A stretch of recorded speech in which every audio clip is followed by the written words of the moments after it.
আল্লাহ রাব্বুল আলামিন আমাদেরকে এই রমজান কেন দান করলেন? আসসালামু আলাইকুম রহমতুল্লাহি ওয়া বারাকাতুহু।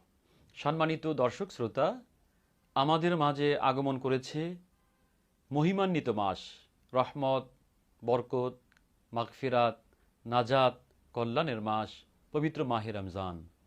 আল্লাহ রাব্বুল আলামিন আমাদেরকে এই রমজান কেন দান করলেন? আল্লাহ রাব্বুল আলামিন বলেন, ইয়া আইয়ুহাল্লাযীনা আমানু কুতিবা আলাইকুমুস সিয়াম কামা কুতিবা আলাল্লাযীনা মিন ক্বাবলিকুম লাআল্লাকুম তাত্তাকুন।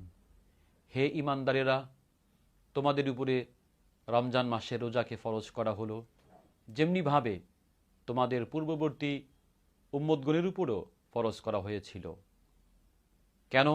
লাআল্লাকুম তাত্তাকুন, যাতে করে তোমরা মুত্তাকি হতে পারো। আল্লাহ রাব্বুল আলামিন আমাদেরকে মাহে রমজান দান করেছেন মুত্তাকি হওয়ার জন্য। অতএব আসুন আমরা গুনাহমুক্ত জিন্দেগি অবলম্বন করে পবিত্র মাহে রমজানে আমরা মুত্তাকি হওয়ার চেষ্টা করি। আল্লাহ তৌফিক দান করুন। আসসালামু আলাইকুম ওয়া রাহমাতুল্লাহি ওয়া বারাকাতুহু।